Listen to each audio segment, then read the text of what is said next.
नमः शिवाय। हर हर महादेव। जय शंकर की। ओम गुरुवे नमः।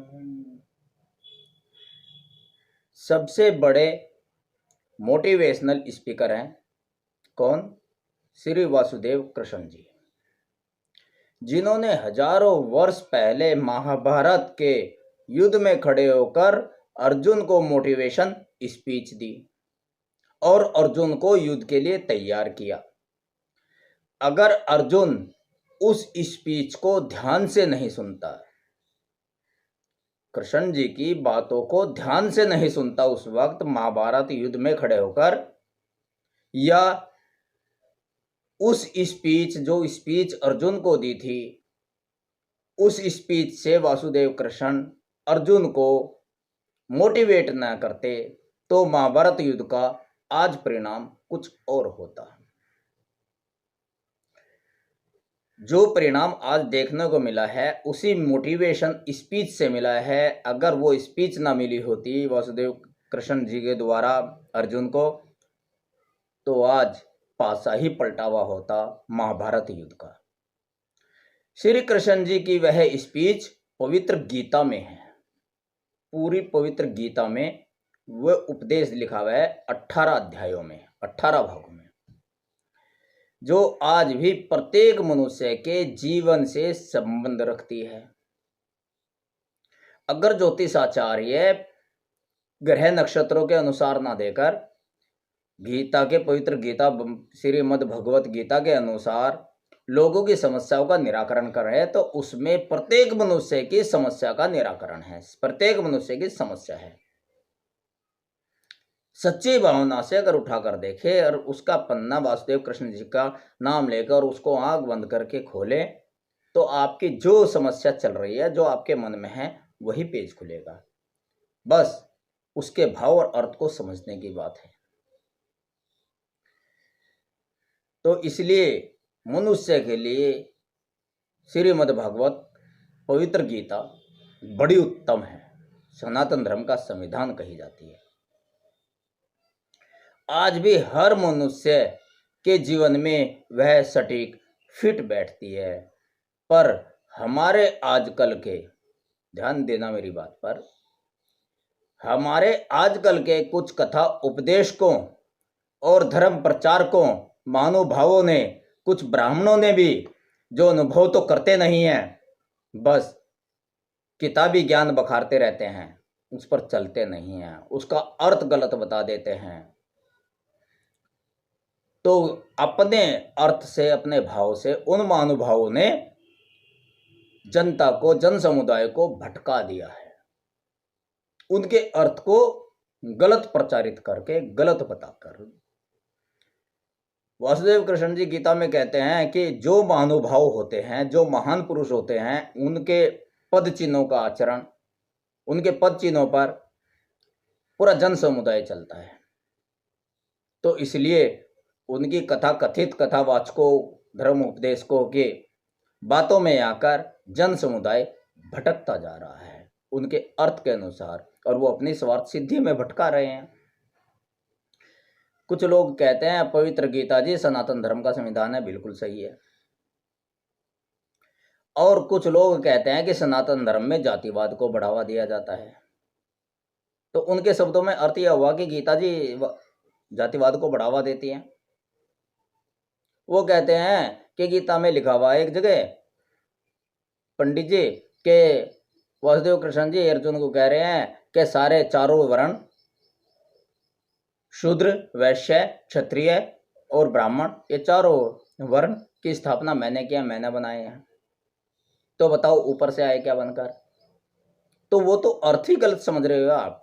हाँ, ये बात है इस श्लोक में कि चारों धर्म वर्णों की, जातियों की मैंने व्यवस्था की है, व्यवस्था की है, और वो भी क्रम के आधार पर।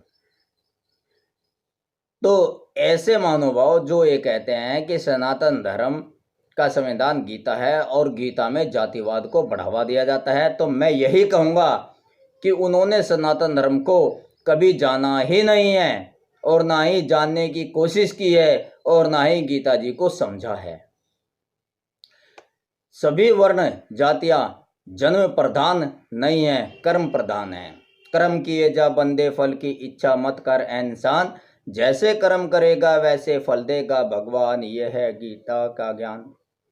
कर्म को प्रधानता दी है गीता में, तो कर्म को प्रधानता दी है, जन्म को नहीं। तो इसका मतलब यह हुआ कि सभी वर्ण जातियां जन्म प्रधान नहीं है, कर्म प्रधान है।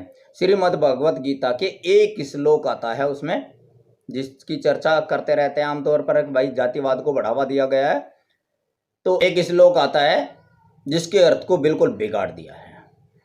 श्रीमद् भगवत गीता में जो श्लोक आता है वो चौथे अध्याय का 13वां श्लोक है, जिसका अर्थ है, जिसका भाव है, चारों वर्णों की रचना मैंने की है। यानी शूद्र, वैश्य, क्षत्रिय और ब्राह्मण, इन चारों वर्णों की व्यवस्था, इन चारों की रचना मैंने की है, यानी कि ईश्वर ने की है। और ये चार वर्ण कौन से हैं? ब्राह्मण, क्षत्रिय, वैश्य, शूद्र। इस श्लोक के आधार पर ही मूर्ख लोग मानने लगे हैं, क्या मानने लगे हैं?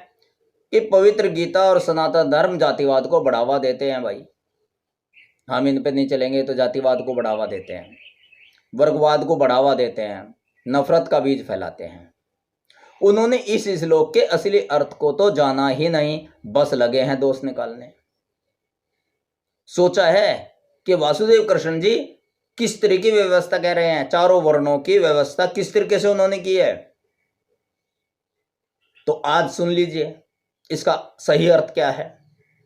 पवित्र गीता के चौथे अध्याय के 13वें श्लोक में श्री कृष्ण कह रहे हैं कि चारों वर्णों की रचना मैंने की है, यानी कि ईश्वर ने की है, जो अपने जन्म पर आधारित नहीं है, अपने गुण, कर्म और स्वभाव से आधारित हैं। किससे? गीता में है, अर्थ समझ लीजिए, आपके गुण, कर्म और स्वभाव से आधारित है। इसका यही अर्थ है कि अगर एक ब्राह्मण, ध्यान देना, एक ब्राह्मण शूद्र वाले काम कर रहा है वो शूद्र कहलाएगा, और यदि एक शूद्र के गुण, कर्म, स्वभाव ब्राह्मण जैसे हैं तो वह ब्राह्मण कहलाएगा। जन्म से कोई भी शूद्र नहीं है और कोई भी ब्राह्मण नहीं है, जन्म से तो हर व्यक्ति शूद्र है। जैसे जन्म लेगा तो हर व्यक्ति शूद्र है, उसे किसी चीज का ज्ञान ही नहीं है, मल में पड़ा रहेगा, मूत्र में पड़ा रहेगा, तो जन्म से शूद्र है। अपने गुण, कर्म, स्वभाव और अपनी शिक्षा के अनुसार ही वह कहीं जाकर ब्राह्मण बनता है। ब्राह्मण पदवी है, वैश्य पदवी है, और बाकी तीनों क्षत्रिय भी पदवी है। शूद्र जन्म से है, बाकी तो उसे अपनी पदवी, शिक्षा, आचरण, कर्म के अनुसार, स्वभाव के अनुसार धारण करनी है, पद लेना है, उपाधि लेनी है। ये उपाधियां हैं। हर व्यक्ति प्रतिदिन इन चारों वर्णों वाला जीवन जी रहा है। एक ही आदमी में चारों वर्ण है, शूद्र भी वही है, वैश्य भी वही है, अक्षत्रिय भी वही है, और क्या है? ब्राह्मण भी वही है। सुबह को जब व्यक्ति मल त्याग कर अपना मल हाथों से धोता है, शौचालय में जाते हो, वो लैट्रिन इत्यादि जो भी कहते हैं, शौचालय में जाकर वो करते हो, मल त्याग करते हो, और फिर पानी से अपने हाथों से ही अपने उस अंग को धोते हो। क्या वहां भी किसी और को लेके जाओगे कि भैया चल मेरे साथ धोना? धोने के लिए किसी नौकर को रखोगे? नौकर वाले घर में भी उस चीज को तो अपने आप ही करता है। तो उस समय मल साफ करना किसका काम है? एक शूद्र का। तो व्यक्ति उस समय क्या है, किसका काम कर रहा है, क्या कर्म कर रहा है? शूद्र का। और जातियां जितनी भी है, वर्ण व्यवस्था, वो कर्म आधारित है, जन्म आधारित नहीं है। सारी जाति के लोग करते हैं इस काम को सुबह ही उठ के, तो शूद्र हुए ना।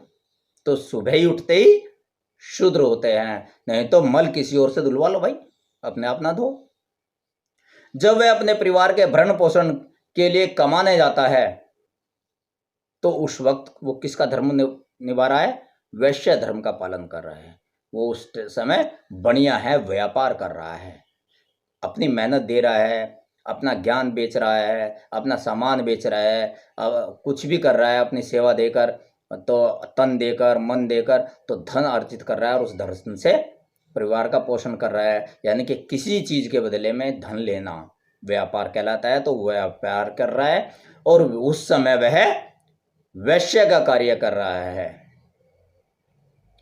तो दो वर्ण हो गए, सुबह ही शूद्र का काम किया, फिर दोबारा जब कमाने निकला तो उसने वैश्य का काम किया। जब वही व्यक्ति मुखिया बनकर अपने परिवार को सुव्यवस्थित संचालन करता है, अपने परिवार का,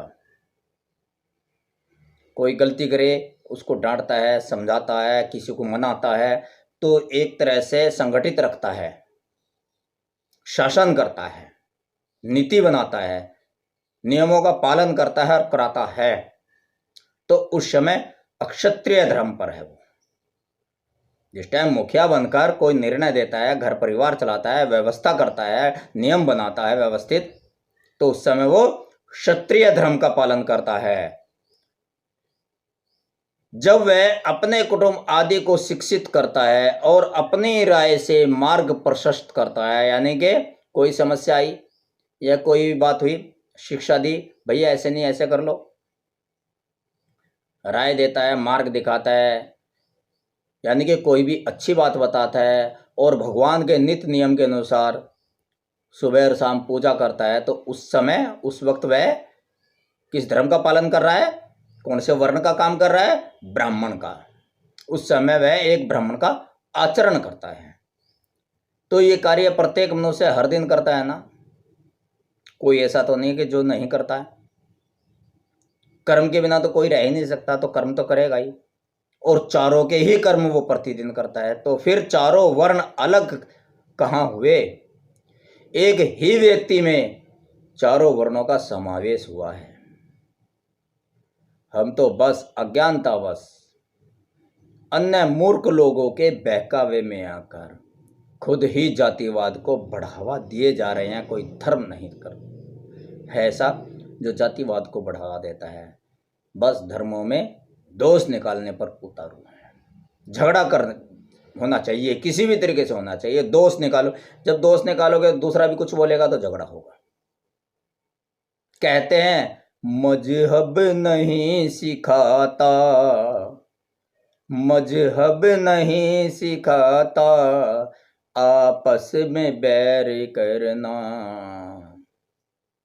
तो कोई सा भी धर्म, कोई सा भी मजहब आपस में बैर करना नहीं सिखाता।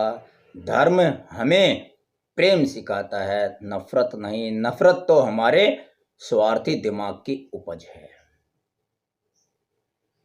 तो इसलिए मूर्खतावश जीवन यापन न कीजिए, मानव हो, मानव की तरह आचरण कीजिए।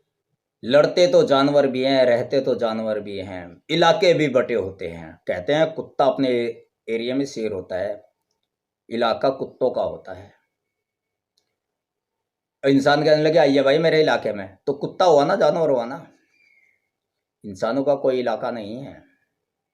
मानव तो मानव है, मानव तन बड़ा दुर्लभ है। मानव जीवन बड़ी तपस्या के बाद मिलता है। इसे यूं ही मत गवाओ नफरत में, लड़ाई में, वर्गवाद में, जातिवाद में। फिजा में मेरे हिंदुस्तान की क्यों लोगों ने जहर घोल दिया, फिजा में मेरे हिंदुस्तान की क्यों लोगों ने जहर घोल दिया।